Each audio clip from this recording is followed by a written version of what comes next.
All right, guys, welcome to another podcast right here on Podcastmalawi, the number one podcast on the land. It's another day of emergency meeting, and today ndisiku solina la mtengo apatali limene boardroom muno mwabwera alendo and muli zambiri zochitika. In fact, you're seeing me here pampando wa chair modzichepesa ndili pampando wa chair. I'm chairing today's meeting. And today's episode of Emergency Meeting, I'm having a guest in this studio. I'm going to let her introduce herself and timudziwe kuti kodi mlendo uyu ndi ndani and leroli kukhalezo dani. So before I introduce the agenda, I would love to welcome our guest today. Welcome. Thank you very much for having me. Okay. Yes, so here we are in the boardroom, and to all those that are viewing and watching us, my name is Kate Kujaliwa. I'm a communications professional. Basically, I enjoy interacting with young people. Okay. That's my passion. Yeah. Specifically, young women and girls. Okay. That's what I live for. I engage them particularly on issues of governance, leadership, financial literacy. Okay. Because I believe truly that the emancipation of women cannot happen unless women have access to and control of resources. Okay. Financial resources. Financial resources. That's it. So I enjoy interacting with young women, but my full time is communications. Okay. Yeah.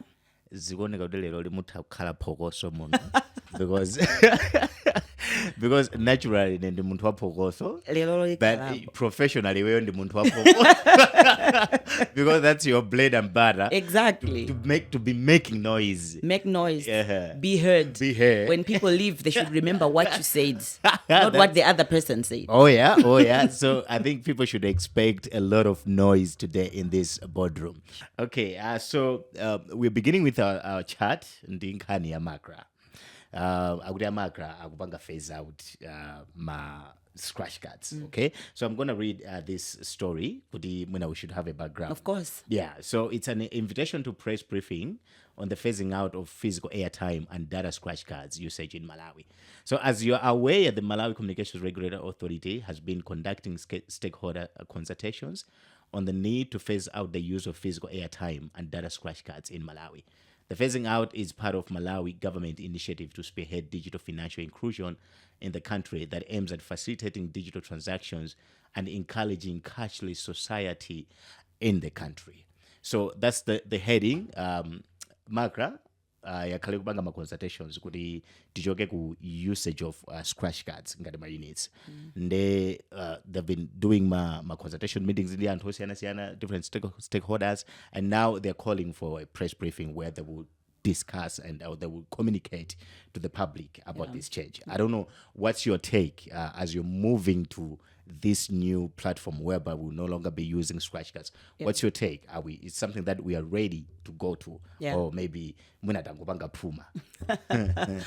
Well, I think for Makra to reach this position, obviously they've done their homework and they know this is the right time to do it. Personally, I think it should have been done yesterday, because I don't remember when last I even saw a scratch card. I don't even know kuti panopakaya ali ndalama zingati awugulisa bwanji. Yeah. So I think it's a move in the right direction. This makes the purchase of airtime easier, faster, and safer and effective. However, I think it's very, very important that we also look at the readiness of our institutions. You talk about our network providers. I will not be mentioning names. So our mobile networks, how prepared are they? Because seriously, my challenge is in the network. You're trying to get airtime and they tell you network down, error, connection. How are we going to be managing these things? Because they can be before you go, I think there is no harm in mentioning them here because we are talking about these providers. We've got Airtel Malawi. We've got TNM. We've got MTL. We've got Access. I think these are the 4 recognized ones, right? Yes, they are. If I'm not mistaken. Yeah? Okay. So you're talking about their network not being stable or their services not being stable. Yeah. And then I was talking about our readiness. Now you can proceed, because I just wanted to be clear. Yeah. These are the people that are giving us the services. So yes. We're dropping names here. We're making it hard. Yeah. All right. Thank you. So yeah, that's what I'm saying. How ready are we? We look at the issues of network. Yeah. How prepared are we to ensure that every time people want to access these services there? Because if we're phasing out, we also have to look at the rural masses. That's 80% of Malawians. Exactly. We talk about issues of energy. These people already have challenges. They don't have access to electricity. Yeah. They have to take their phone charges for battery charging and all these things. And then it means when they transact, it means they also have to have their gadgets always online, always charged, fully charged. So we have to make sure that we are giving them the electricity. They have the energy, then the phones, and then the network itself. So all these challenges, they have to be looked into and make sure that we're ready to save our population. We shouldn't just look at the city people. Yeah. Because normally when we say, okay, we have engaged stakeholders, maybe we are looking at anthu amene timakhala mtown munomo amene tinayitanidwa kuma meeting. Kodi nanga anthu akumudzi tinamva voice yawo, I'm sure macra kuti inatengapo nthawi ndikuyankhula ndi anthu akumudzi ndikumva madandaulo awo pa nkhani ya ma scratch cards kuti kodi zimakhala motani. And then I'm also looking at some of the challenges we've been facing recently. Anyamata timangoti zomba prison ya. Okay, yeah. Amene amapanga zawo izizi za ukachali. Zomayimba mafoni. Kodi, how safe are we as we are transacting digitally? Ndi anthu ngati amene wawa. Ndiye kuti tikuyeneranso kuti atiunikire mbali imene iyi. Chifukwa tizindikire kunena kuti a majority of our population literacy level yathu ili pamlingo otani eti kuti azipanga transact motani anthu akamagula ama units. Because mwina anthu akumudzi amakhala ndi mtima kuti ndikufuna ndisunge ndigwiritse ka 50 kwacha ikatha, then I should top up another 50 because that's another way of them managing their money. Because they know, okay, I'm managing my money and I use a 200 kwacha. How are they going to ensure kunena kuti munthu akafuna ma units awawa awapeza moteromo and mosavuta? And then you look at ukagula ma units yo. Pazikhala njira yonena kuti ndagula ma units molakwika. I remember a certain guy ankafuna kuzitumizira Airtel money anapezeka kuti wagula ma units ambiri than the money. So you buy my units 100,000 and then they are telling you, no, you can't reverse that. You cannot reverse. You're stranded with 100,000 worth of airtime. Imeno libena yonchiro at a particular time. You're stranded. Kodi nde anthu pamene azigula ma mobile providers athu, ma network providers athu azithandiza motani tikapanga ma mistakes ngati amene wo kuti munthu uthe kubweza ndalama zako ma units aja kuti wapeze. Chifukwa akapita ndi kuti atana apita, you can't just have 100,000 ama units when you needed something to do with the money. So I think yes, it's a good thing. Koma we have to look and contextualize. Kuti kodi anthu athu mavuto awo ndi ati. Yeah. I think my worry kwambiri inali nkhani ya anthu akumudzi. You've really mentioned about anthu akumudzi kunena kuti tentivomereze kunena kuti our literacy level ku Malawi kunoko. Okay? Anthu amene timapanga understand zinthu ndochepa. Okay? And sitikunena so kuti mwina anthu amene ali kumudzi ayi. I will give you an example of I have a maid. Okay? Onena kuti every time that maybe she gets paid, okay, when she wants to send mdalama, like she doesn't transact on her phone, okay, which means kuti amapita pa agent or mwinaka watumizidwa ndalama, they will go kwa agent ajamthandize, okay, which means the agent knows her password and all that. Iwe chimene amapita amangotenga phone yawo ndifuna mundiyikire ndalama mfoni. Okay, mungandiyikira ndalama mfoni munditumizire. You see, so we talk about people that are living munthu amene akukhala mtown akukhala kweli for 9. Okay, now sitinapite kumudzi kweni. So honestly, when I heard this, I thought about those people that are living in the village. Yes. And then you said, of course, maybe they have done their homework and all that, but it's a deep worry indeed that I have. Ndiyofunika no pamene popo civic education ilowe mbwalo. Exactly. Mmene tikupanga izizi as we are migrating, I'm sure kuti pali makhadi amene mwina ana printedwa kale kuti they are in circulation now. Sangangotheratu. Tikudikira kuti amene ajawo ate. Titenge ndithu nthawi yaitali and be deliberate and intentional about teaching the masses. Kuti zinthu izizi ziyenda bwanji. Ndipo dongosolo lake lizikhala motani. Tikuyenera ndithu tionetsetse kuti anthu aphunzitsidwa mokwanira bwino. Kuti ma mistakes amene tikunena wasazachitike. Ndiye kuti apapa mogwirizana ndi nthambi zina zaboma zimene zimakhala ndi mphamvu yophunzitsa anthu ngati nice akhoza kupangidwa involve kuti managers ntchito yawo kuti managers kuti ndiyongophunzitsa zisankho zokha I don't remember the last time I saw Nice like being active on the ground. Like I have to be honest with you, I've not Nice. I think nthawi imene ndimayiziwira Nice imakhala as you have said nthawi ya zisankho. Mwina ifayo kuti nthawi imakhala kuti it's national koma they are there on the ground. But there are a lot of things that people has to know. Amapita okaphunzitsa. That's why I'm saying kunena kuti collaboration ija ndiyofunikira. Nthambi za boma ngakhale so zimene si za boma. They should utilize UNICEF. I mean Nice. Sakuyenera kumapanga reinvent the wheel. Tili kale ndi nthambi imene ikuphunzitsa anthu pa ground. Tangu agwirisani kale ntchito amene jawo. Pala chinyamata osiyana amene amoneka ajakapo ngakhale m'mizi mwathu muja. Ali nditi maklabu tawo. Tapitani kumene kujako mwaphunzitsa anyamata amene aja anyamula uthenga uja. Chifukwa anthu aja makhodi waja ndawo community yomwe ija amamvana ndi anthu akumudzi kwawo. So another point that I wanted to also mention kunena kuti kuchoka kwa ma scratch card tivomereze kuti ndikwabwino when we look at the issues of climate change waste management zinthu zija zimaonongabe kuonjezera zinyalala komanso mwina disposal yake zimayatsidwa moto zimene zimonjezeranso kuononga chilengedwe ndiye ndi mbali imodzinso yoteteza chilengedwe ndiye chinthu chabwino ndithu tikuchiyamikira koma ngakhale tikuchiyamikira tisayiwale mbali iyi imenenso izabweresanso mbali imene iyi chifukwa nde anthu akumudzi akhala ndi maliro ndithu kuberedwa mwinanso kumapeze kuti agula ma units amene samafuna kuti agule pa nthawi imeneyo. Exactly. Ababa we should expect kuti anthu aberedwa zachilungamo. Ngati sipakhala ndondomeko yoyenerera yowaphunzitsa wanthu kupita kumudzi kukawaphunzitsa, I'm telling you there'll be a lot of cries kuti anthu aberedwa because already anthu akuberedwa kale pa ground ndi ma mobile platforms and like. Now when we're trying to phase out mwina ndondomeko ina ndikubweretsa zinthu zina without properly informing the masses, informing the people, it brings ndithu kakhalidwe kena kakeso kamene anthu ena they will take advantage of that situation. Kwambiri already tikambe nkhani ngati sisi pompano zogula fertilizers takhala tikunena boma yakhayi kulengeza nthambi zinaso kulengeza kunena kuti national ID yanu musampatse munthu but today you still feel ukamvabe kuti anabwera anati atenge makhadiwa akuti akatilembese kuti ukuona tsopano and ma national ID tinayambalira. This is 3-4 years down the line. Tikuvutika bendi anthu kuti amvetsetse udindo umene ali nawo oteteza chiphaso chawo chaunzika chifukwa imene ndi information yawo anyamata tikulira nawo azombawa ndi chifukwa choti ali ndi access yama ID anthu ena ndi apapa udindo uja tiubwerenzeso apapa anzathu amafoni.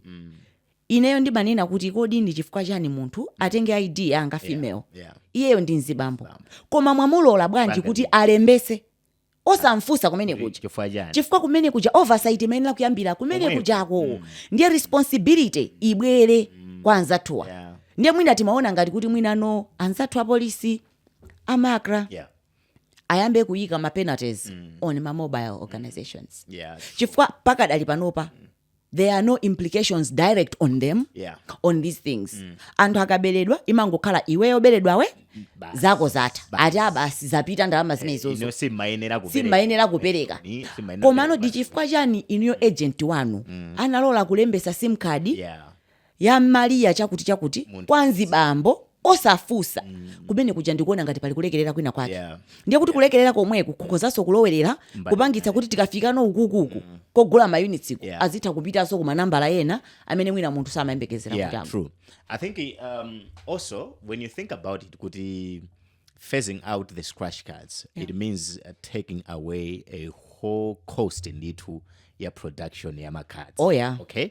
Which means to them it's a plus. Could they have taken away a certain amount? I don't know. Do you see them maybe leveraging on that, helping us? Asatikoke komanja mbali inayi.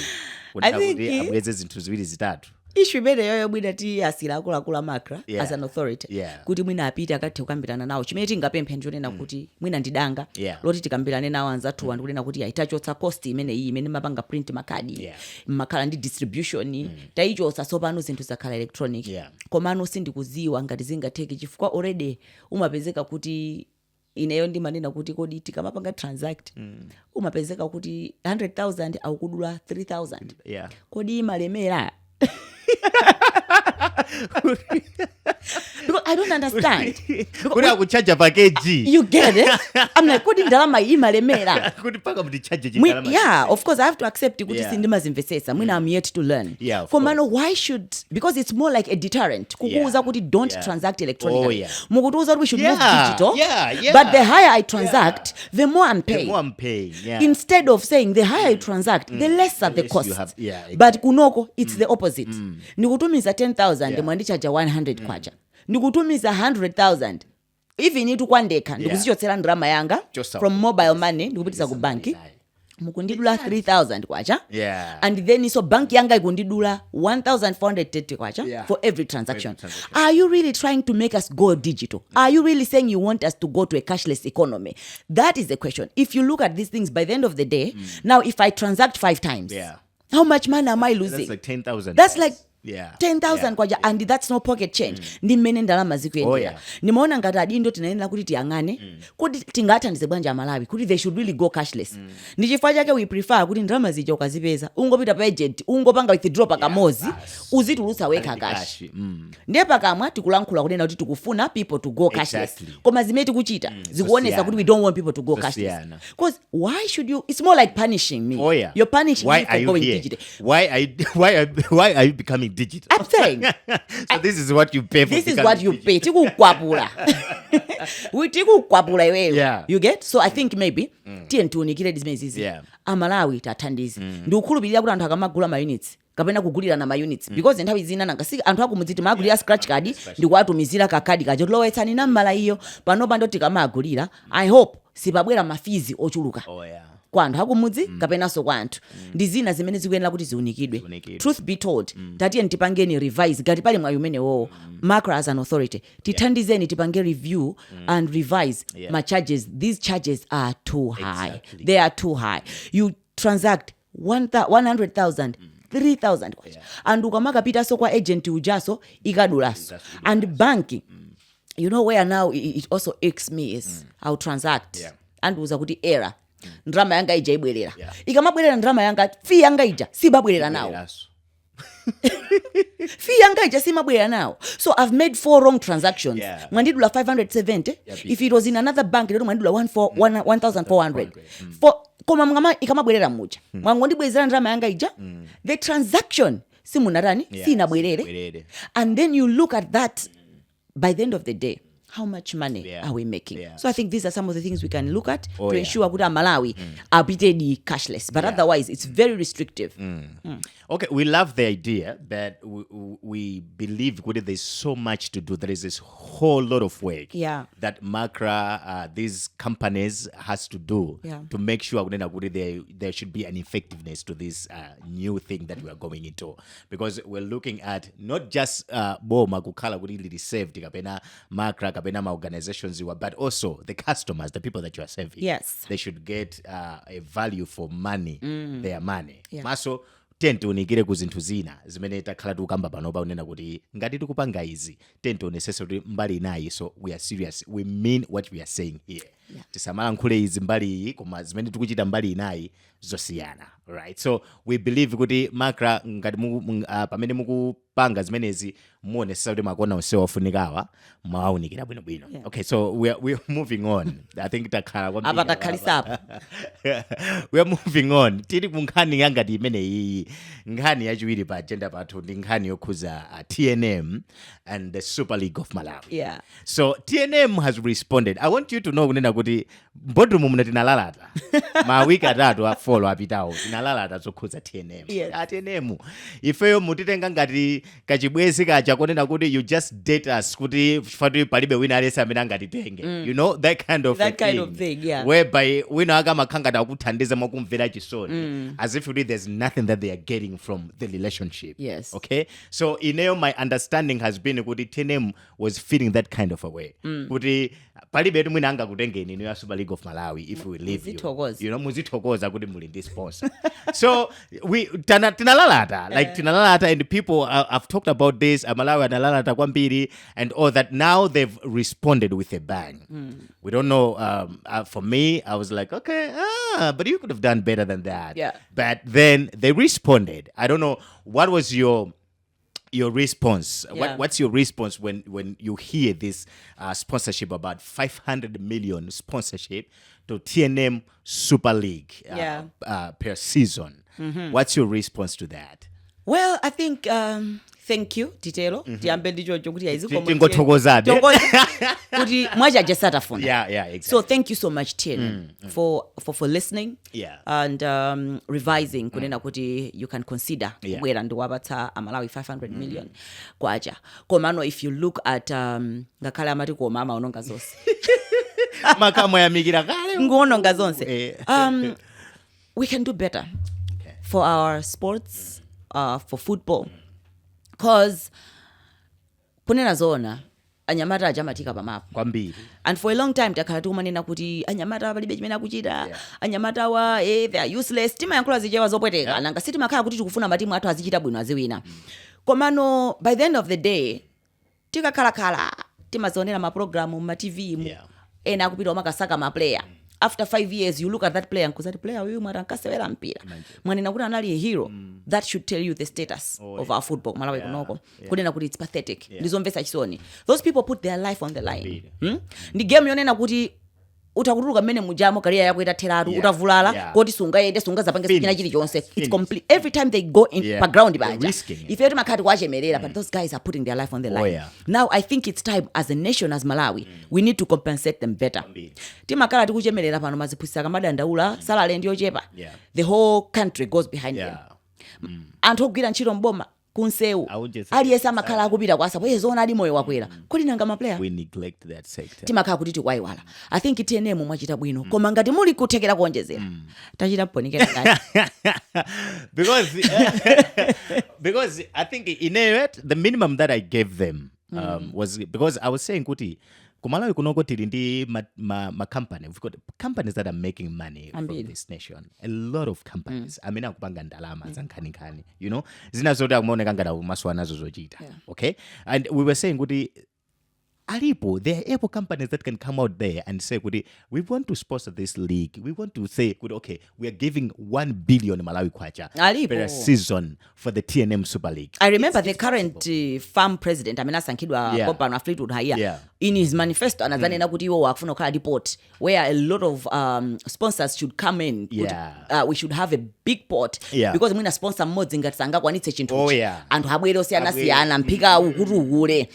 So ineyo maso angali no kwa Mr. Fleetwood Haya ndi timu yawo kuti zimene anakamba pa nkhani imene iyi apanga zotani tikuyembekezera kuti tione. Chaka chinocho tamva kuti kwabwera Premier Bet yaponyamo, tamva kuti TNM yaponyamo, ndiye tidikirano kuti thumba limene lizinka likukula. That's what they promised us. So a Fleetwood Haya ife maso athu ali kwa inuyo kuyembekezera kuti zimene munatuza zija mukwaniritse. Because if TNM cannot do it on their own, sitingangonena okay TNM enawa agwemo alowemo. Ine ndikuona ngati kuti I've been saying this kuti I feel like TNM yakangadi ikumachingira kuti they don't want other players into the business. Well, that's fine and good. Ngata kuchingira, that's fine and good, but then let them give a good enough reason. Kuti ndikuchingira then ndikubera no ndachingira izizi and this is what we're putting because on the even line. if you look back kuti Airtel ilowe into football kuna jema. If you remember, I remember those seasons kuti Airtel ibwere because I think zinkamveka kuti they wanted the Super League and then atene mwanaka chingira then kana kompamena mazabwerano kuti okay, we'll just have our own cup. Top 8. Yes. And if you can see kunena kuti Airtel has been pumping a lot of money in the top 8 than TNM has been pumping a lot of money in the league. Yeah. You see? So you expect kuti okay, a league is a long run game. Yeah. Okay? Like it's not like played in 2 months. You play a league like for 7 months, 8 months. I'm telling you, kunena kuti, that's why I'm saying kunena kuti, guys, let's be realistic. We're talking about this time kunena kuti the winners think 100 million. I think it diminished I think I think 100 million. But you look at 100 million kunena kuti anthuwa ndichaka amakhala kusewera mpira. That's almost a year. Anyamata ajalandire ma game awo, ma bonus games, ayende, ma fuel, amapita ukasewera ukamapita. By the end of the day, nchifaka ine manazoti kumalawi kuno kulibe league. Sorry to say. Tingonena kuti makanga ndika charity. Anyamata amasewera mpira kukonda. Amapita kumene kujako because this is what they love to do. And there's nothing else. It's a passion game for most of them. So ndichifukwa chake pena pake when we expect too much from them chimakanga tichipongwe because the way we are treating them ndizimene tikuika pa line ndizimene anyamata aja akutulu ndizofanana. ndizofanana so tiyendiyesetse ndithu kunena kuti tione kutsogoloku kuti famu itikonzera zotani tili ndi chiyembekezo taona kusintha that's why I'm saying tinene kuti zikoma kwambiri kusintha kwayambika but we're expecting more. This we cannot settle for this. So let the sponsors know kunena kuti okay, thank you so much mwangopanga scratch on the surface but we would love to see more kwambiri. And what can we do kunena kuti ma sponsor abwere limodzi mwina kapena engaging them separately zalepeleka, should we bring them together and say guys iniyo mukhoza kuchita mbali tiyo. We all have one idea, we all have one common goal. We want to develop our game. Exactly. So if you have that goal, you want to develop the game, it means you can collaborate easily with me. Of course. Because I also have the same goal. Yes. Ngati mukupanilira, it means chimene cholinga janu si kupanga develop game. Chilipo chimene mukutani, chimene mukufuna, chimene si chichai, chimene aliyesali nacho. Of course, I understand for companies. Now also they have their own agendas. So if I tilindima agenda so we should also look at my companies. They have got branding issues. You know, they do this because they want to get something out. That's why we also say, that's why Ngugi ponya to the parent organization, that is farm, to ensure kuti akamapita kwa anthu aja, what is it for them? Because they are business people by the end of the day. Chabwino akuti akupanga sponsored, so it's not a charity organization. TNM, Airtel, Castel, all these people. Sikuti ni ma organization ajifundo. By the end of the day, amakhala kuti akufuna kuti apange phindu. And ine timaona kuti akutulutsa maphindu akulu akamapanga post their profits, timaona mapepala amakuika tapanga ndalama zakuti. Now, as an institution, I think farm should be able kukhala ndi ndondomeko zotsatira kuti kodi sponsor akapanga izizi. Iwo aja kukhala ndi ndondomeko yoyikika where they can go on the table and say by sponsoring ifeyo tapanga track phindu lanu iliyo limene lachokera by sponsoring, because you don't go to a negotiating table with the vagueness. You need to go with the stats. You need to have with proof background kunena kuti ifeyo taona kuti mwakhala mukuchita izi kandi ma rights aja kandi chani, the money that those people have been getting apart from kuti it's a corporate social responsibility on their part as well, giving back to Malawians for supporting them, giving back to Malawians for being on their network, because Malawi do have a choice but in all this, but they have chosen to be with them. They are giving back to Malawi. So apart from giving back to Malawi, it's a business. We need to do better, and we need to do better for Malawi and for the business as well. True. So I think farm nima sponsors that akumane nditu. Let's do well and stand by our boys to onesese kuti mpira upite patali. True. Because sometimes, as you said, kumalawi kunoko when the players are playing, it's just for the passion. It's passion, you know. And pali mainja lena komati kuwaona kunja kuja uyu akalango khala kumalawi kuno. That was the end of him. Bas. You know, mainja lea jaudu maona kunja kuja kwazo kuja kuti Martinez wakulala kuganiza kuti uyu anakakhala defender aku Malawi kuti wavulala paka muzu stadium paja uyu, that was the end of it. Kuti basi, you know. And the sad thing is kuti basi makauti it was just a contract kuti mukuja after the end of contract basi muntu chazikavutika and all that. So I think it's good that we should invest in our game kunena kuti it should be able to look after the people that are playing a very big role. Okay, we should not neglect them, because I remember, sorry to cut you short, I'll go back to Mr. Fleetwood because I was following their campaign quite great. He also said kunena kuti player welfare is at the heart of his campaign. He mentioned about these things kunena kuti atopa ndi ma player kuti akangotuluka basi player ndi kuti can't even afford a decent accommodation. He mentioned key things and player welfare was at the center. Maso athu ali chindunji kuti tione kuti ziyamba kuchitika zimene zonso, kodi ma player ayamba kukhala pamazimu, kodi ma player ayamba kumakhala ndi pensioni, kodi ma player so these are some of the things that we want to see happening. Tayankhula so ayamba kumene tiapa sampata. Akamaza bweresa ripoti lawo kandi la kotale kaya akamabweresa ripoti lawo la kutha kwa chaka. These are some of the highlights that we should be looking to. So it's not just a matter of kunena kuti taona Malawi inasewera magemu awiri ya winako awiri. Those are not performance indicators for us. For us, we'll be looking at the manifesto, the real indicators to say mpira watu kupita patsogolo, ma player ali ndi warfare, ma player onse aon mazim, ma player onse ali ndi pension, akazachoka. So those are the things. Salary range you see ya Super League. Yes, yonena kuti player akamasewera. Akupanga izizi. Player akamakaja chiwaya azikaulwa chifuna wachisowa. Not because that's what akhoza kupanga afford. That's his life. So we really need to do this. Ngakale simu nakambepo za football, I just want to bring it in kunena kuti tikamaka za football samai wale so netball. Because netball is another game that's putting us on the map. Koma na atsika naja ineyo ndi mapita akakhala ku camp zimakazo mvesa chisoni anyamula zigubu za mazi zochita kutunga. They amasowa even bottled water. Zona bottled water. tsiku linake muzakaendera mukazamva kuti national team ya netball ili ku kampu kumakhala zinthu zomvetsa chisoni. Amakhala atsikana aja akusowa sponsor and atsikana aja amakhala akusewerera mpira uja kuukonda. 1 pin 3 pin, what can you do munthu? Sindrama imene yoti wangopempha zako aseta ndioneke nangaki andi munthu apite kumene kuja kwazipatsidwa such small amounts. So tikuyenera kuyambira even kuyambira ku club. When we're looking at our boys, let's also look at our girls. Let's not leave them behind. The queens and the flames zizienda limodzi because those are our flagship programs. Then mangofuna ndonjezere pamene kuti ba sponsor pamene mukuyangana football takumbukirenso na netball taike pamene baja atsikana aja amajama naye onso amaifera They are ditima shorty, but what they do akapita pakoti paja, you know, they give their all. So I would also like and plead with our sponsors gonena kuti tatiyeniso tiziyangana konso ku netball and make sure kuti atsikana athu naonso akusamali. Great, that's Kate there fighting for a girl child. Yay. Wow, okay, I love that.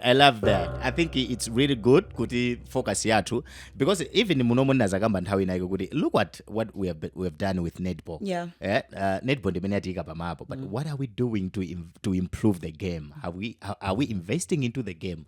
You find out we are not investing in the game. Kodi kuno kuti mayitatu zinthu zodabwisa, zoopsa, zochitisa mantha.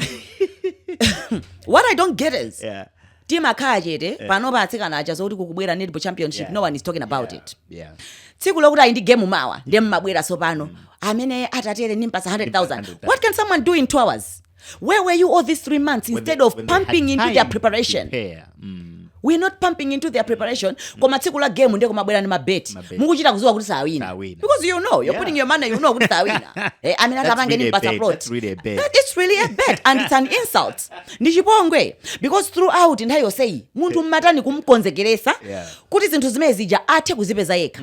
Because how angazipeza yekha bwanji? Akakakuta kusewera bwino ati. Tapanga develop.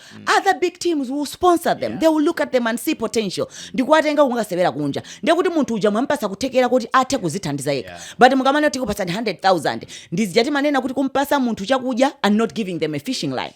Mawa amabweranso. So tikufuna energy azore kuti big. Anapereka ma 100,000 kumene kuchako. No.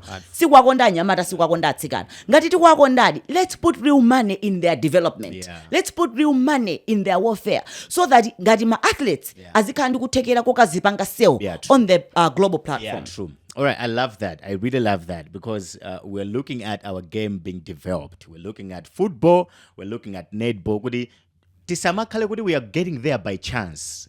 Koma zizikhala unena kuti it's well designed. Ndizokonza kuyambira like on the grass lot. Tililima structures olongo soka bwino and our corporate world is out there supporting the game. Okay? So we are appealing to the companies ambiri mwayambakale mukuchita bwino sponsoring the game, sponsoring netball, sponsoring football, sponsoring my clubs and let's go out there, look out for my club amene mwina angolowa kumene in the Super League. In the top competitions. I mean they don't have sponsorship. But they're good. Even in my school, exactly. My school, because that's where I can mention, for example, Bajina Karon Tukuleawa, Ajina Joanna Kachirika. All these timaswera now tiri kuma school. So chipanda kukala ndi vibrant physical education ku school kuja. We wouldn't have had those people. So we need to go ma school. Let's make sure kunena kuti kuyambira ku school kuja. We're serious about it. Osango yi kapa curriculum as kuti you know basi. So my private schools alowe monso cause umapezeka masiku anowa mwina anthu kachenjeka kumapezeka ana kumapita kuma private school. Kuma private school kuja they don't really care about physical education. So we are missing out on how we can develop our sports. Exactly. All right. So we are investing on girls. We are investing on football, investing in netball. As 40 girls fall pregnant every day in Mangochi. And another interesting story is that agudi delivery rate ya my baby anaobadwa just pabwaira ndi 70. Antu 70 sipanoto. Ana 70. Ndekuti mwina kuyambira mama 10 minutes after every 20 minutes. Ngaba. What's it gonna need an hour? Papa hour and 24. So that's it. Atsikana 40 akuti Mangochi. Pamwedza kumakhauti ndoyembekezera. But when we go to a delivery rate, akuti kubwaira kokha. This is just about bwaira. I was reading pena pake imandipasa figure ya countrywide. I think it was in December somewhere there. Kuti pasiku ndithu timatha kukhala ndi number ya 580 chakuti. Ya ana obadwa pasiku. I mean, okay, is it something good that we should clap hands for the anthu ntchito akuyigwira kapena it's something that should worry us? Asenopa kwawo. Kapena kuti mwina maitanidwe athu ndi amenewo. That's what Malawi. Is it that something that we should be proud of, or we should get worried kuti things are getting that bad? It's a yes and a no. Okay. Singakhale direct answer. Komabe ndizodandaulitsa ifata khathu kamba za kuchulukana kwambiri. So anthu tikamachulukana kwambiri ndizachidziwikire kunena kuti ma resources athu amakhala kuti their strength. Zipatala, mankhwala, ntchito ndizi zikutivuta kalezi. So uganize kuti ana amenewo onsewo azikhala kukula. It's a generation. Amene nthawi ina yakazakhala kufuna zinthu zofanana at a particular time. Zimene zimakhala zovuta. Before you proceed, just to cut you, we should understand kunena kuti about every resource that we have, it's not growing. No, it's not. Ma resources athu sakukwera. Tiyambire land. Tiyambire malo. Sakutani. Sikusintha independently. You know, and tiyambire my opportunities on the ground. Yeah. Are we establishing more business or more companies creating jobs? And we are a consuming nation, remember. We are a consuming nation. Timangoja. Zambiri zimete makhala ndizopanga import. Ndipanopa pamene tikuyambano kudzidzimuka kunena kuti oh my goodness, we really have to start producing. And in zinthu zonena kuti sizichitika pano. So for the next 15-20 years, tikalabe kuti tikuyika maziko. Nde izizi ndizodandaulitsa. Zodanthu abereka nazi? Izimezi zizodandaulitsa. Echiwede zochifaka nena kuti atsikana. Zikusonyeza kuti mwina ndi anthu amene sali pabanja. Kapena kuti siakuluakulu. Okuti apa nchifukwa chake zizodandaulitsa. Sio akukhala pansi ndikupanga plan kuti tufuna kuti tikhale ndi mwana. Pompano ndinalemba post yake pa Facebook. I said kumalawi kuno anthu ambiri timakhala ndi ana. Opanda plan. Kuphatikiza anthu amene ali mabanja. Apapa sindikunena ndife tomwe. Ndinu nomwe. Imangokhala yadzidzidzi. I think I'm feeling weird. Ndalumphatu. I have stopped. You have stopped. Can't you keep moving? Most people, including amene ali mabanja, if you sit down, abira makuza, zinangoteretu. People don't plan. People laughed about it. Ena ananena kuti ana amalera ti mulungu. Ndeti asingobwere. Ana amalera ndi mulungu. Ende asingobwere. Ana ndi mphaso sitikana. So I like engaging with people in that way. So anthu amapanga, but that should tell you kunena kuti that's our thinking and our line of thinking. Kunena kuti ana ndi mulungu, ana ndi mphaso. Now, ichi ndi chipinjo. Because in tsikana amene it means for the next 2-3 years of their life, umakhala moyo waima. They have to focus on raising this child. Ndoti ngatana ali ku skulu za ima. Even ngatana ali mai. Umoyo maima abe. I'm a mother myself. So you're not as productive as you would ukakhala ulibe mwana. Ntchito zimene umagwira, the energy you have emotionally. So I encouraged people on that post and ndinanena kuti osakhala ndi ana before you calculate the cost emotionally, financially, mentally, because these are the things zimene anthu sitimaona. That's why anthu ambezo kodi banja limavuta chani anthu mngakhala mwamba okhala ndi ana. It's because none of you discussed about the implications of children on you. Because timaona ngati kukhala ndi mwana is just about a band of joy. Masiku anthu mumabwera nditi ma photo shoot. I did this. Akuti bambono ebo kuipasa moto ataloza pakamimba kakazawo. I did this. Akulu inu, people who do that samalengeza. Timangoziona ula ungomenya amwene mapasa every 2 years. But that's a joke. Because people don't understand the strain that comes with raising a child. Ana samabwera ndi manyo, number 1. We learn on the job. Kumalawi kuno parenting is not deliberate. Ndiye as a parent umakaso kuphunzira on the job. So these are two people who are learning to be with each other. Chifukwa ambiri timabereka within the first 3 years of our marriage. Mmakhala kuti simunadziwane. You're learning each other. Muli nkati mophunzirana. Kukubwera mimba. Uyuyu wasintha ma hormones ikaganizidwe kake. You are trying to adapt kuti this new person ndipanga handle bwanji. Uyo mwana wabwera. This woman is nursing postpartum stress. Chifukwa chakubereka kuja. Nzibambo still doesn't understand why this woman was lovely and fun. Now she's all this. Then now, these are the challenges when domestic violence. It has got a ripple effect. Now nkani amalawi tinene mona chilunga. Tieni chonde. Gani zizili kumakamba izi. Tizilera. Okay. Tayangana ni kamera. Amalawi tiyeni tizilira Amalawi atsikana because ukapita pa page ya Pemphero Mphande ine ndinafika pano mangogwedeza mutu ma comment ndatopa because people seem not to get it. Okay. And chimamvetsa chisoni ndionena kuti it's university students. Yeah. Amene fetu kwayembekezera kuti they are being sharpened, they are being produced kuti akuzalitengera dziko lili pena pake. And they are the ones who come and ask you a question. You know, I had sex last night and protected sex. I am feeling like this. What could it be? You're like, you're third year? In university, this country is in trouble. Yeah, really in trouble. Really so, ineyo ndinene koma kuti akazi sitimatenga mimba toka. Ife sitili ngati amoeba. I think amenete maiziwa. Kapena kuti ndere zimene zimangochitika kuti it's both male and female. What are you insinuating? Ndikufuna unena abambo muli ndi udindo. Inuyo amene mmafuna kunena kuti ya sweet sajela mpepala inu. inu amene mukuti ya ineyo I don't feel like a man when I wear protection. When I use protection. Inu amene ndamene makhala ndi mbewu utu. Inzima yalibe mbewu utu. Okay, so we are contributing kwambiri. You are a contributing factor. Okay. Koma tikangubweresapo nkhani yonena kuti maleredwe a abambo sikuthawa kwake. Yeah, koma no azimayi ndamene amayenera azisekesa. Kodi otseka. Opereka ndi olandira kuyenera kutseka ndi.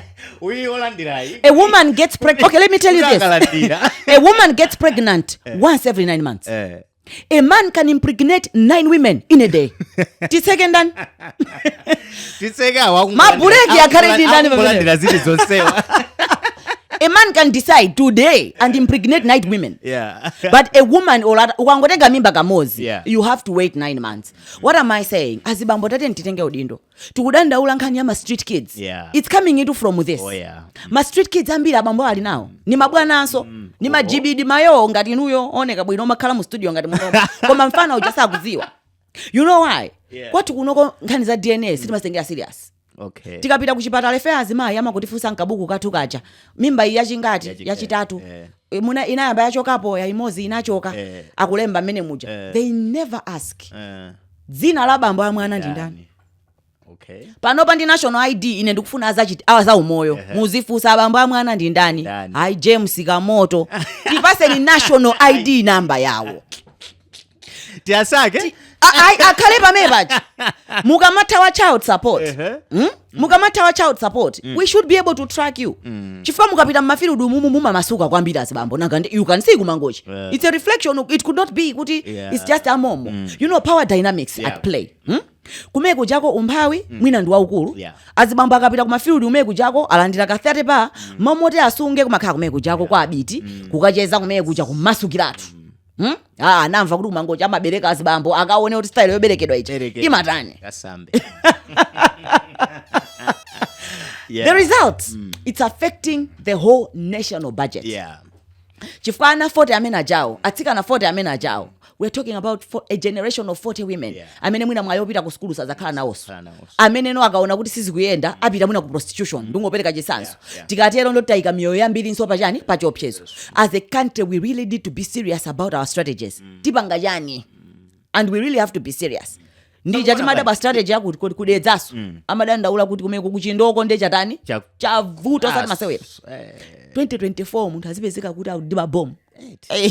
Boys, no, let's be serious. Tisinena kuti nde kuti makondo musakupezeka mmalocation mu. Titero kapena. Nkhani yake ndiyo mwe chandukuzanicha. Lata. Akuti iweyo sumava bwino ukakhala kuti wavala protection. Nde kuti anthu akulolera kutenga mabomu. Koma akaone kuti lata akati. Imene atenge a PSA kapena analysis. Ya makondomu. Onse tikhaliranye limozi. And I remember I read a certain research amanena kuti anthu amayiuza condom maybe the first 2 times. Kenaka amazafira you know takaziwana. Iweyo you know we trust each other. Prove that you love me. Then makhala mutasisa mawu anu. Prove to me. Uduma ndikonda. Or else maybe mwina alipo wina wake. You're trying to push guilt. Amene mampasa. Pushing the guilt to the girl kuti afire kuti ineyo ndoti wina. Ndiye kuti ndionese no kuti ineyo sinimapangaso wina kwake. So young girls, the evidence of plain sexual intercourse imakhala ndinuyo. mamuna akakupasani mimba mmaenda nayo ndinuyo for 9 months avomera kayakana koma the evidence kuti panachitika chisembwere chimakhala ni munthu amayi. So it is on you to make a decision to say kunena kuti amwene ngati mukana za kondomu ineyo ndi izizi ndazitaya chifukwa you cannot allow kutenga matenda kutenga mimba nde amuna masiku ano amakana atu mwantu agalu muja amakanira atu no unali ndi zibwezi ziwiri zitatu how do I know andikumala kulibe DNA uzilowera nayo kuti komimba mwana kubadwa ali ndendendero akufanana ndini yo chipumi ali ayi mwana wangono samakani nkhope fana timudikire kaye timudikire mwana wangono unganene kuti afana ndine mwana ndendende ndala yako so kani ndivene so ineyo ndimanena kuti I think muna panova nthawi imene tili yet is of course as bambo amakana mimba and all that komano tivomereze kuti tili mu generation ya chipwirikiti kwambiri ya muchipwirikiti kwambiri. I think which also it can be a message to a girl child because I don't know, maybe it's contributed by Mwina Umphawi. I don't know if I would call it chipwirikiti. I would just call it a generation imene zinthu zikubwera poyera msanga. Okay. Sikuti izizi kunalibe. Okay. Kungoti zaungamba mabwera poyera pompano. Okay. Yeah. Because zinthu zinazi mwina zimatenga nthawi kuti anthu tizimve. Yeah. Ndiye siti nkadzi kwakuti ziliko koma panopa zikumabwera moyera mwansanga chikangochitika anthu taponya pa Facebook izizi zoti anthu amamwa mazira awo panopa zachuluka where you see stepfathers sleeping with their children sikuti kale kunalibe koma it's been there koma mwina zimabisidwa kwambiri koma ifacho kuti ndiye kuti tiyamikire anthu ophunzitsa nkhani za maufulu ndiye kuti zikufika patali people know kuti this is wrong ndiye tikazipange report tikanene kwina kwake nchifukwa chake zikubwera potani zikumabwera poyera kale ana ang'ono akatenga mimba imangokhala nkhani yoti basi apita kuchipatala akabereka zatha koma panopa ifoti anthu tikuzindikira kuti no this is wrong nchifukwa chake zikupangidwa record to show kuti ndizolakwika ndiye kuti tiperekeso a plus on those amene akugwira ntchito in that space akugwira ntchito yabwino koma ndionena kuti tiye tionjezere tiyipatse moto tiye tipite m'mamidzi tikaphunzitse could it be a cultural issue chifukwa nanga si timakhala ndi zinamwali mamaphunzitso kuti ayiwe wakula samaope mamuna ndiye kuti chani so those are some of the things zimene tikuyenera kupanga shape kaganizidwe ka atsikana azindikire komanso nkhani yayikulu yonena kuti no atsikana akuyenera to be empowered to make a decision about their own lives about their own sexuality kunena kuti when I'm engaging that atsikana ndimawuza kawiri you don't have sex because someone is your boyfriend because ku Malawi zimoneka ngati it's automatic akakugulira tiboni that's a cue mwaja ice cream madam angoje ule mwaja ice cream so I mean like this is 1,500 kwacha you sleep with someone for 1,500 kwacha that's why I tell girls kuti take yourself out muzipita kunoka ntauni mukazi kuti KFC uja it's only 3,500 akweza kumene pano I think it's 6,000 a 2 piece so nyamata akakugulira ni KFC musanjenjemere it's nothing special it's just kachewere imweyi wabadedza itangonsinta dzina kuti mbatatesi koma pano pati kuti chips they should learn to understand those dynamics so ntsikana akuyenera kuziwa sindimagona ni munthu because it's my boyfriend ndimagona ni munthu because tagwirizana this is what we want to do tikusangalatsana and nkusangalatsana umumu kuli ni ma consequences ngati sindikupanga ABCDE pali kuthekerako ndikozotenga mimba can we talk about it because uzaona nyamata the minute you start talking about azibambo na mantha ndi mimba but the challenge is anthu amayamba umakambirana za mimbazo hafu avulana kale hafu ndenzi bambo chicho sende I agree I agree a point of no return iweyo la mafuso opusa so do you promise Susandikana mamuna upromise even to deny their mother at that point bamela jasamba yanga and don't depesa manager mayo yipa manager they will say anything at that point because blood flow yasinta they are no longer thinking with the upper case they are thinking with the lower case so ntikana need to know those things kuti at that particular moment we don't negotiate negotiation is ikhala malo abwino where you have the power to negotiate and then if you're not ready for sex don't be in positions kapena malo amene akupangisani kuti mukapezeke choncho chifukwa chilungamo ncheno not everybody plans chizunja kamati ati one thing led to another we kissed and then one thing later you're like you when it was leading where were your legs all right okay guys ngani ndendi imene yoyo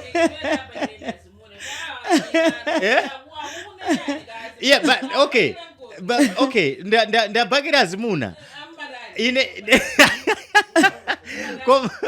komano nthawi zina of course tikuvomereza komano nthawi zina timakhala tena kuti mwina opportunity ikuperekedwaso waziziwa ndiye amakhazi kuti mwina azimuna ngapanga bwanji. That's it. Mwayi waperekedwa ineyo ni makhwacha imeneyo kunena kuti don't I mean azibambo tisamaonese ngati athopeperayi like unena kuti give them credit.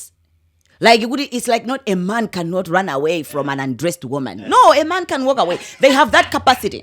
But because we have entrenched it in them, kunena kuti mamuna iwe, what can you do? Nkazi wachitobwera kudena say. Because we regarded it no. At that moment. Men are strong. That's why I said give men the credit.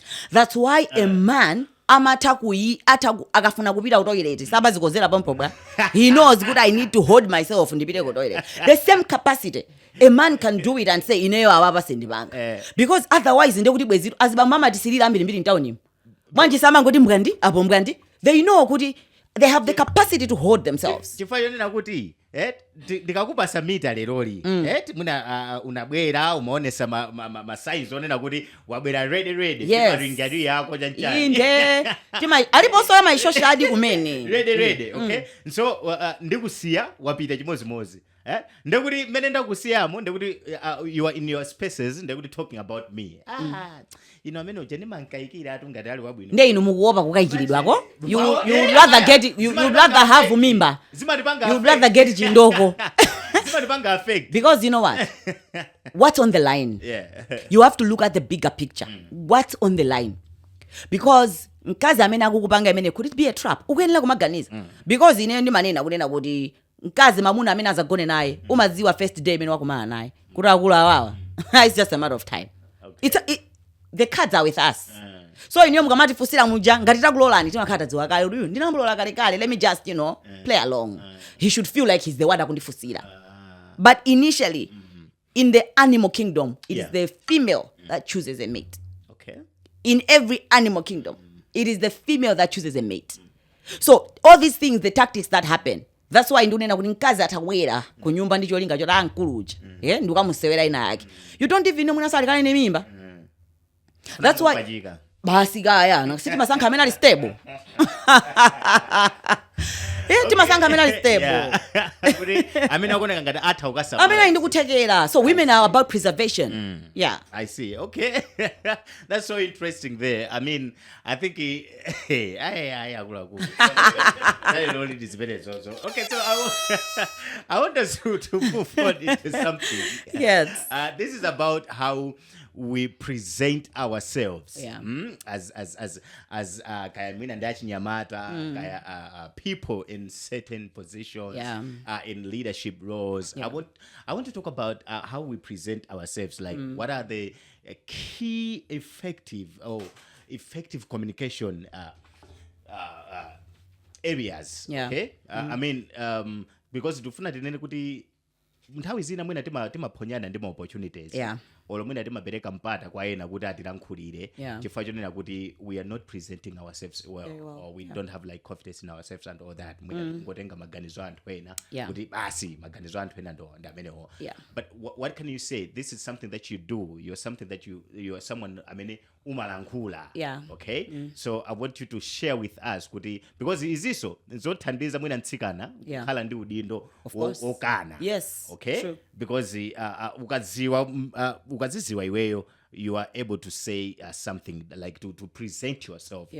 So I want to learn from you. Like you should tell us how can we handle all these things. All right. Yeah, thank you very much. So I think communication is a very broad topic.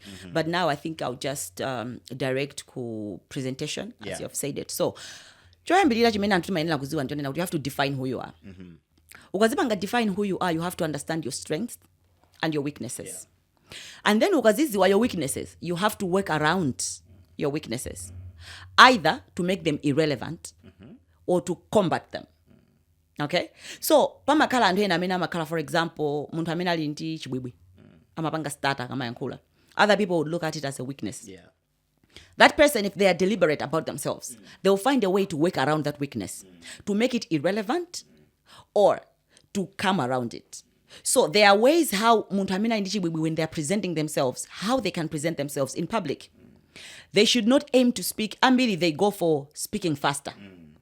But I've noted for like to help them, when they speak slower, it works better. Okay. Because every time it allows them the comfort to think their thought through and to speak that word before it comes. And in Haizambili, for them, they speak fluent. Okay. Situation because of the tense. Now, a lot of people are public speaking. Public speaking is wherever balantu hawili or more. That's a public. Yeah. But the minute you go where a president, mugapeleka speaking remarks. Muntu hamayiwala dzina lake. Muntu hamayiwala dzina lake. Ma salutations alipompo koma kusokoneza.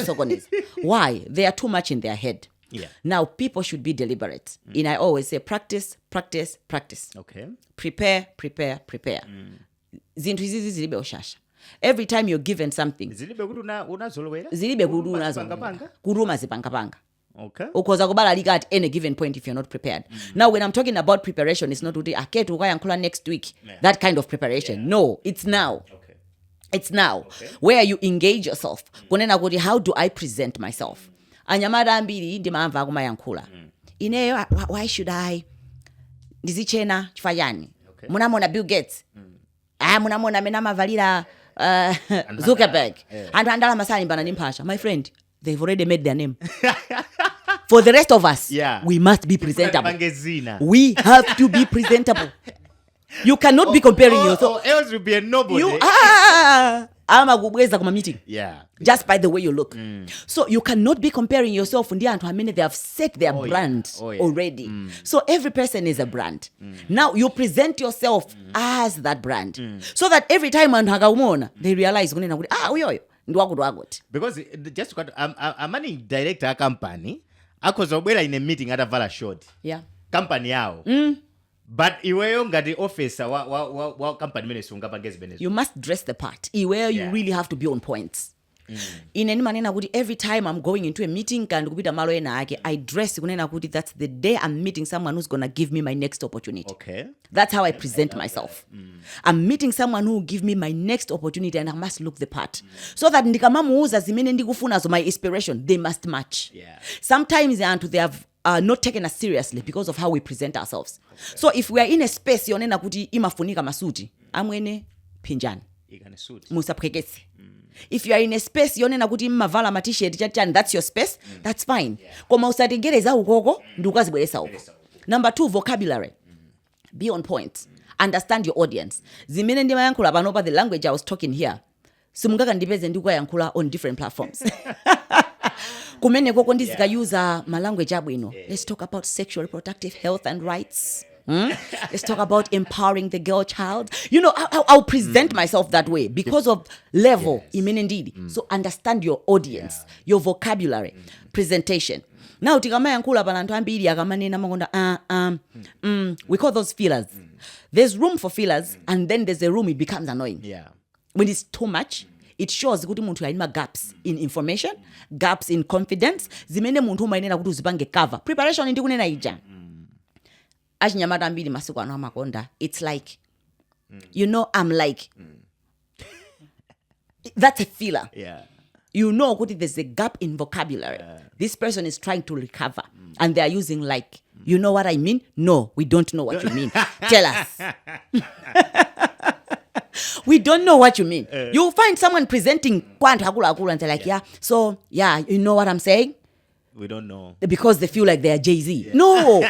You need to have standards of articulation. When you're in business spaces, speak business. So that's how you present yourself. Number 1, it's your outlook. Yeah. People, amanena, don't judge a book by its cover. No. Books are judged by the cover. Yeah. Wakwefula umekuja I would like to see the managing director, receptionist, ama kuvuta. They don't even ask you, 2 hours, yet you have an appointment. Yeah. The way you present yourself. I've walked in meetings where they are mibando. Amaiga, reserved. Me, I walk straight. Well dressed, neat. Straight, I don't even ask. I go and sit. Palibamina numbers are just up. Because of the way you are. The way I carry myself. I don't look like ndikukaigira. And when akamalo meeting, amalo suzinga rokuba kusuzumila. And everybody knows they're either lost and they don't belong here. Yeah. When you go to a big people's club, you belong there. Even though you're a young person, you go there, you belong there. Tenga ma business card yako. Pa, even our mabanga kaya landscaping, ikapamene baja pa. Get kujaliwa landscaper. You know, and kushilopanga plani kuti ndikakakumana ndi wakuti. I want to sell myself. We call that pitching. Aliyense amayenera akalendi a 30-second pitch. Because people who are big don't have time. Oh yeah. They don't have time. You pitch to them and you walk away unless they ask you to stay. Okay. So when you pitch, muntu ujaga onora uyu muni mfana indwanze, they will ask more. But if not, you hand your business card and you move away. So those are some of the things we need to do in presentation. So even in my PowerPoint presentations, when you're making a PowerPoint presentation as a young person, please don't kill us by PowerPoint, right? Murder by PowerPoint. Okay. A PowerPoint presentation is an ad, a visual ad to help what you're going to say. Yeah. You are the specialist at that particular time. You're making a presentation. You're telling these people what you know. So when you're making a presentation, you're not supposed to be looking at your PowerPoint. This is your visual ad. It's a prop. Yeah. So let the prop be a prop. It shouldn't be talking. At least every slide, 3 bullet points maximum. The rest must come from you as a presenter. 10 points, one slide. No, and that's why you put one slide. Even kungo ikapoka muntu kakutamanga, you can present for 5 minutes. Yeah. Because you got the stuff. Come on, next slide, and you are reading. Podcast is you lose your audience. Because you really need to have that eye contact to show people that I got this, I know what I'm doing. Koma chimene ndinaona mavuto ambiri, most Malawians, we shy away from speaking our mind. Okay. Malawi timaopobonda nazala. We're very polite, sometimes to our own detriment. Yeah. We miss opportunities because we don't want to speak out. So even in kuma meetings, of course, it's government protocol. Muzintu zina, abwana akayankhula, sumaila wayankhulaso. Olora kazo kufira kuti ndili ndi point yanze. Sukuyenera kuyankhulaso. Abwana atseka. Protocol. Yeah. Ukuyenera usayankhulaso. But in spaces where you can speak, you need to speak out. And in those meetings, akafusa, do you have a question? If you don't have a question, it's okay, be quiet. Don't raise your hand and say, I don't have a question, but I have a comment. We said, who has a question? It just shows how daft the person is. Because some people, just because you have something to say, doesn't mean it has to be said at that particular moment. Because you can meet someone on the sidelines of the meeting, to say, well, you know what, I liked presentation yako ija. This is my comment. Can we discuss more on this? And then you book each other on a meeting or whatever. But then there are others who also say, before I give my contribution, I would like to to concur with the previous speaker. And concurring with the previous speaker, it's 5 minutes. If you're concurring with the previous speaker, you have nothing to offer. Because you are just repeating save us the time. I agree. You go in a meeting and all you say is you agree. It shows you were not listening. Yeah. So it's important to listen. It's important to have your presentation and then sitting the way you present yourself. And when I'm meeting, I'm move. Be alert. Yeah. Because those are, mannerisms. The many and I think our tandiza, even in my interviews. Yeah. There are some young people who are brilliant. You can tell this young man is brilliant, but they can't sell themselves. They cannot sell themselves. You try to drag them, lead them here, lead them there, but the person is just... So if someone, for example, Speak. Tell us about yourself. Please, don't tell us you're an orphan. Don't tell us how... As a panel, we're not interested. It has nothing. Score your paper. That question floors a lot of would-be employees. They fail miserably at this. And I'm a basic kuti kumapeto kuja ukafusa kunena kuti, do you have any question for us? Most will say no. I don't have a question. It shows a lapse. There's a gap there. Either you're not interested in the organization or you are very timid. You will not contribute much to the organization. These two areas, achinyamata we need to work on. If you're asked, tell us about yourself, we want to know how you fit into this organization. So you tell us who you are in relation to the role that you are assuming and you're taking. And when you're asked, can you ask us a question? Don't shy away. So ask them about the organization, the opportunities they offer, training opportunities, growth opportunities. Ask china jage chimeja kudabwisa. You're free to ask and don't be afraid. And then it's how much do you want us to pay you? Hey. People laugh. Exactly. Young people laugh. I know anything. You're like, no. There's no one who can come here thinking anything is the price. Yeah. And especially young ladies, I want to talk to you. Young ladies, go kunchito and know your value. It's beyond your skirt. It's beyond your pretty face. It's about intellect. Go and show us your brain. Don't go and just be laughing, touching your nails, fidgeting, playing with your pen. Go in as a professional. Go and get that job. And you know, most women are paid less than men for the same job. It's because women never ask. They assume that's what everybody's offered. But go and do your research. If you've done your research right, you know your value, go and get your job. Present yourself very well. Oh, I love that. Do you think we have to include this maybe in our syllabus, like public speaking? Oh, public yes. Please. It's something that we can include in our syllabus. Not only in our syllabus, but even for all executives. Okay.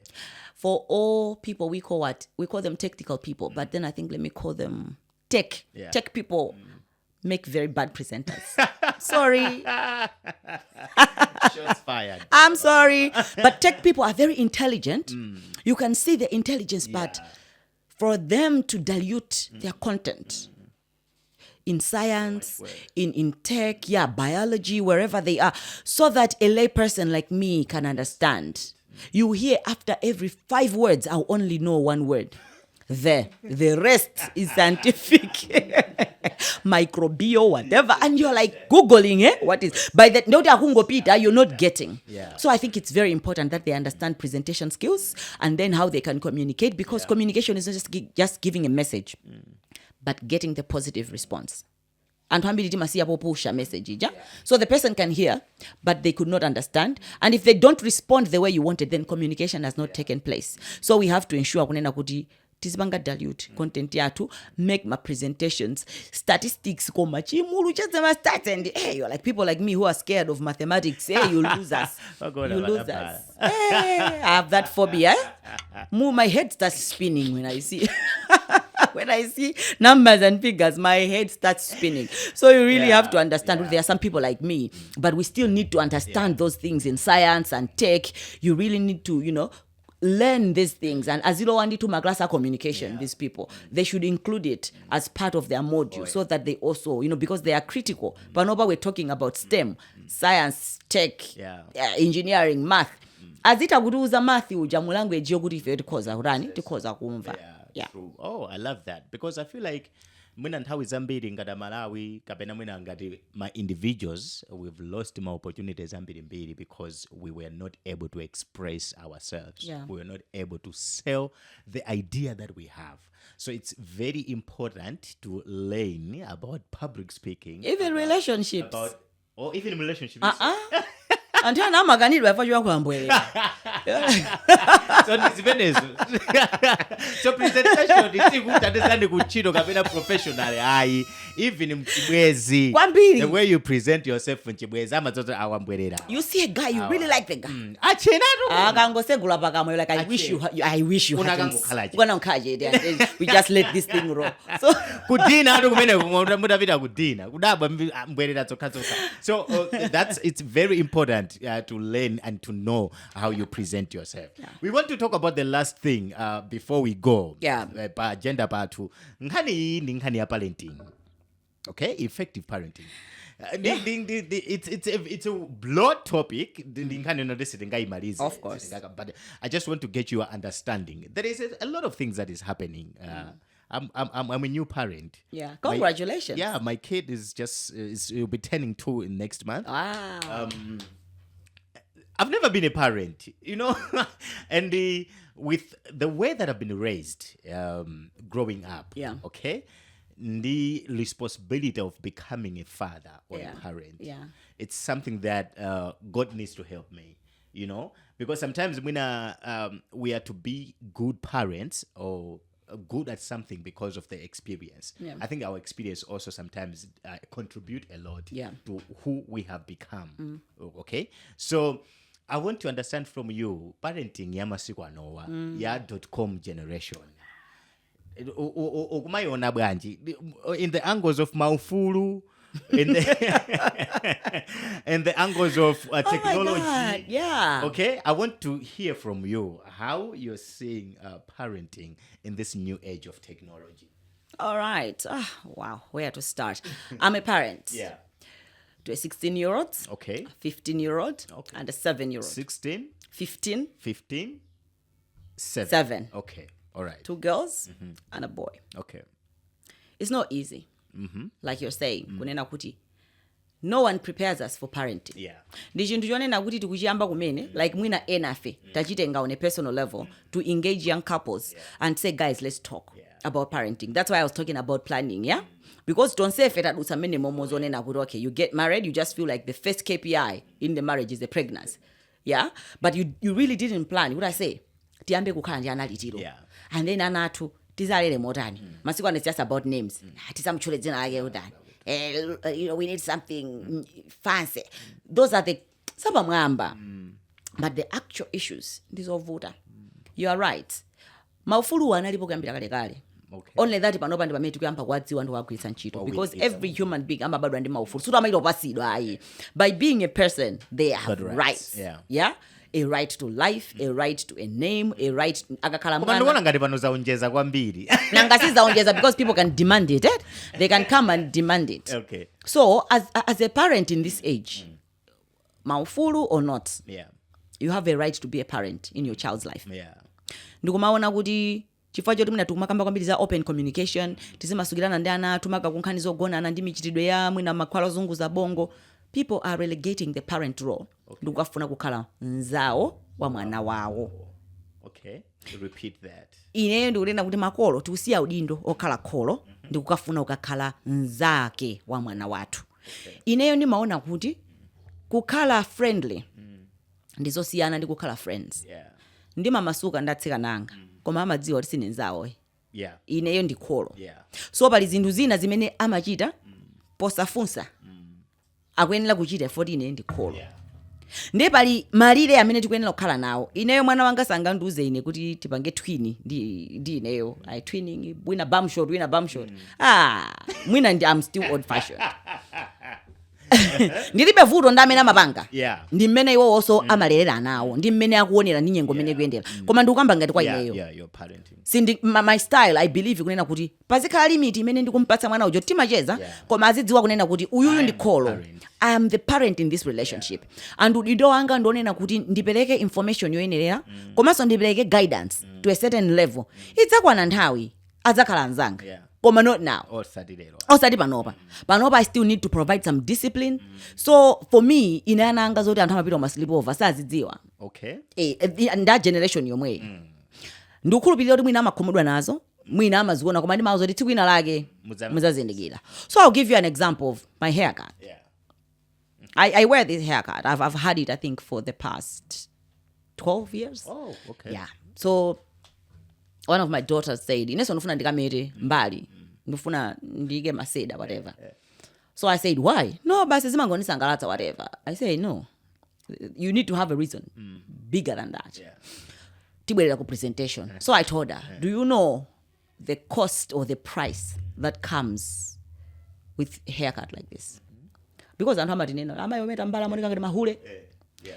Munthu wapa banja samayenera kumeta mbali mpaka na maseda. Munthu wapa banja zochosa ulemu.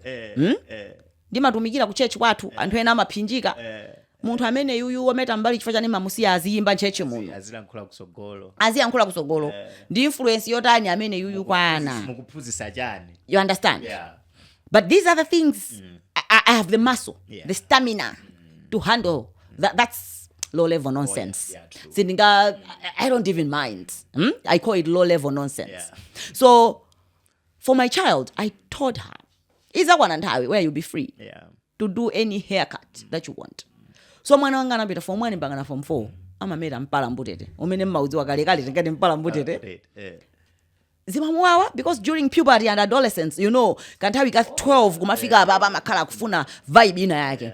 But I had to say ukameta chonchi, some men will think, okay, I think mwana yu ndwankulu, akutipasa okay. There are things you cannot handle, implications of your decisions that you cannot handle. So ndikukupanga protect from those unseen implications. Zimene ineyo as a grown up I can handle. Because ineyo kawina akandinena kuti ziwoneka za uhule, palevo ndinafika.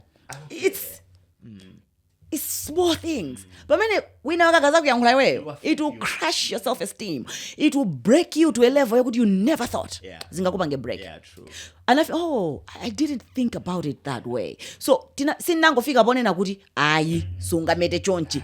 I took her to her level, made her understand. So as a parent in this relationship, this is where we were. So she understood that. So there are things that they can do. There are things they cannot do.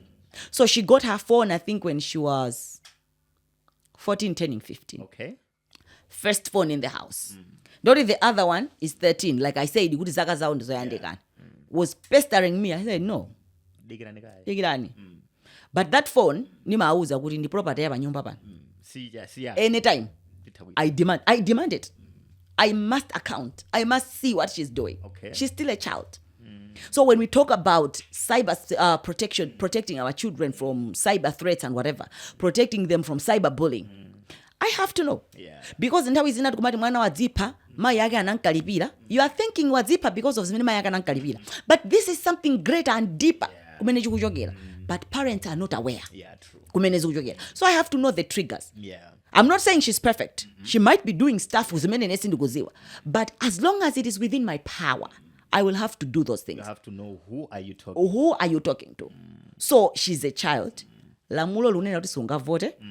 Lamulo likuti sungaendese galimoto. Lamulo likuti we ulibe chiganizo chokwatiwa. Why should you demand exactly? So I stand on the law. Okay. Why can't I do this? You're a child. So she understands the definition of a child from a law perspective and from our household perspective. As long as you can't make money, you cannot, tell us what to do. And then you expect us to pay your school fees. It doesn't make sense. It doesn't make sense. So we have to agree. So these are the things is made in my house. You are a child. So ngariboma silinga kukhulupirire kupanga ABCD. Why should I trust you? Kuti ukhale ndi phone, uzipanga whatever you want. So I monitor the phone. I make sure I check. I check their bedtime. She's 16 koma sanga gonenta imene yako phone. Okay. Ngati tuloli kumuvuta let her be tossing on the bed. Ndimpeza tulo pa bed pomwepo. Okay. Exactly. Because I can't say kuti no zipita uzikonera filimu inenda gona. Do I know what she's watching? No, I don't. So pali zina zimene tikhoza kupanga. Zina zimene sitingapange.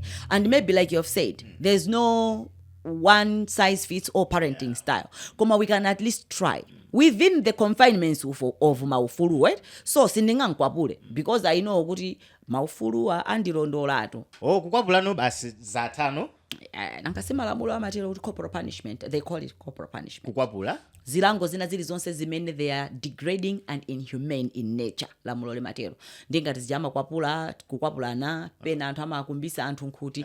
But there are things that we can do as parents as punishment or we can use positive reinforcement. Zimatengera kuti mwana yonso ndi wotani. Ngati kholo mmene kumudziwira mwana. Because pali ana ena when they need attention, they rebel. Kuvuta kwina ana kumakhala kufuna attention. Makolo feso nangasiti umakhala busy tikusaka ndrama. Ndio mapeze kuti mwina ana ajasiti kuapatsa nthawi yokwanira. So mwana anaona kuti ndikapalamula ku school ine makolo anga amasiya everything they are doing. They come. So in that rebellion amapezeka mwana uja is repeatedly causing trouble. Why? That's the only time they get attention. So as a parent it could also be a sign for us. Could okay, let me slow down. Nimpange study mwanayo. Amapanga iziza kupangiranji. Zangoyamba before you start pointing fingers at friends, at TV, look, zangoyamba chifwa yani. Nthawi zina all they need is attention. Akaona kuti kumpasa attention, you realize kuti asinta. Ena it's so that's withholding of things, like I'm saying. Umaona kuti yamakoda zakuti sininga mmenye, you withhold. Makomwena amakandi internet, umachosa router, you say sindikupasa, you have no access. Pakoma muzingo kaba komba nomuzimve wireless. So sometimes you give those tasks. Ndikamabwela amadziwa, they have to tell me what was on the news. I think has poor parenting contributed ku nkhani za mimba temakamba zija? Do you think so? I could say yes and no. Okay. Why would I say yes? Ndinamvapo interview ina yake amalankhula of course anali anthu akuma midzet anawa mimba zachuluka kwambiri boma litengepo gawo. I was like litani boma limakhala ndi anawa. So I realized kunena kuti pena we are pushing zinthu kuboma zimene sitikuyenera kupanga push kuboma. Komanso kubwera ku nkhani janena kuti ya maufulu ija nangasi anawa ndizeruka adzudzula bwanji ukenda usiku amati ndikakunenelani ku mabungwe. Koma palibe bungwe limene limanena apo kunena kuti mwana ali ndi ufulu obwera nthawi ina iliyonse imene akuyenera kubwera pa khoma. Ndiye tikuyenera no kupanga balance amene tikuphunzitsa anafe. Go in that space and tell them the things you are expected to do, your duties as a child, your responsibilities as a child, and uyenera kupanga chani. Mwina anawa kutenga mimbako ni nkhani yomwe ija ndikunena kuti ama influence project ina yake nthawi ina yake nazapita ziti kumulanje kuphalombe analatsika anonena kuti ana achimwisidwa ndiye abwerera ku school. Atabwerera ku school kuja kunapita NGO imagulira zikwama njinga phone and amapasa sondrama. What happened? Atsika naye amene samatenga mimba anayamba kumatenga mimba. See, it's pain.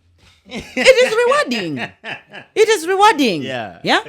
Chifukwa zabwino zija zimapita kwa otenga mimba. So the others felt kuti what's in it for me? I think ikuti dipeze njinga phone chakuti ningotenga mimba NGO ajazandipasa mimba. So these are the things where tikamapanga kope ma projects we should contextualize ndi kuona ndi mene anthu athu tilili because kupasidwa njinga mwina kumadera kwina kwake kanjinga digena kake pamene ku Malawi kuno it's a big deal zimene munthu amaona kuti ndiye kuli bwino kungosiya sukulu ndikalandire chani ndikalandire njinga.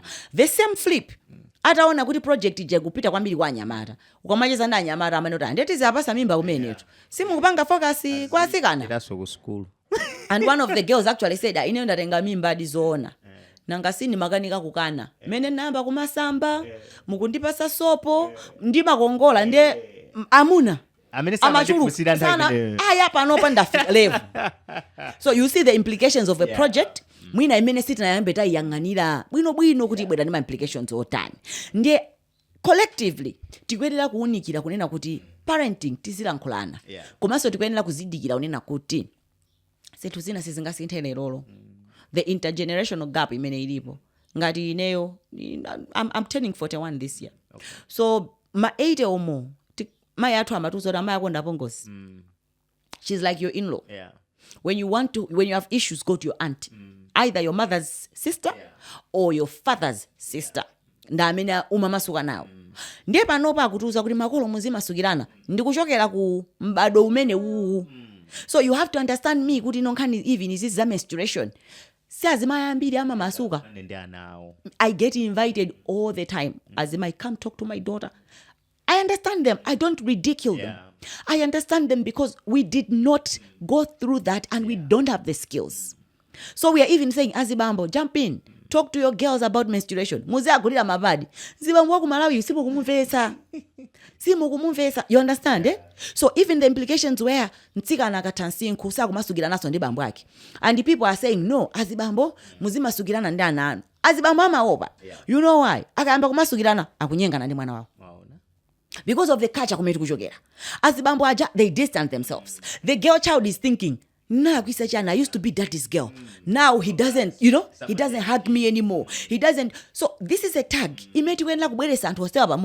And begin to dissect these things. Jefa kuda kupeze ni mwana wanu wazaka 12 okali ani bamwene. Koma haibodza sizoona. Nsikana uja wakula, ndori nsikana uja akokedwa kuchipini. Uzikhandi ulemu. Ndisaza kuoneso. Now, anawawa agusowano positive male figures in their lives. That's why every Jim and Jack who comes and tells them, I love you, they sleep with them, they think that's the epitome of love. Because a father who was supposed to be there and show them, you can be hugged, you can be told you're beautiful, you can be kissed on the cheek. That's the limit how a man is supposed to hold you. Kwa my father's meze, samaziwona. Akakazi zizimusa, and itubiramba maimva ajirendo. The girl feels like, my God, this is love. Oh, yeah.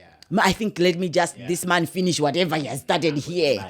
You understand? Because aribe positive male figure kuti amuze. And my yake if inakumuona mwana kuti I'm seeing strange signs.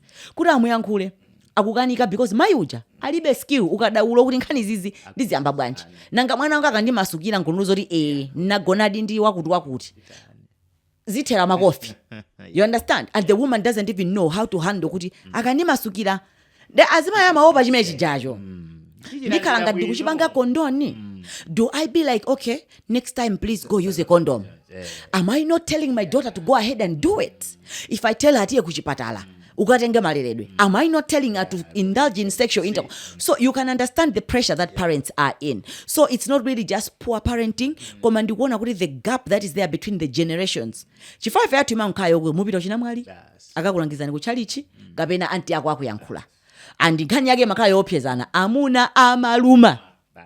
Nzibambo iwe akazi amaocha. Now akazango zindikira kuti amuna saluma, akazi saocha. Mayi wawaye Jehova wa makamu. Pwandolaka kwa.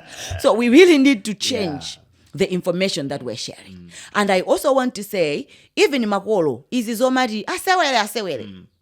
These things are stupid. Okay. Because they are the ones that inculcate a culture. Mwana aja to say kuti amuna nkandawo. Oh yeah.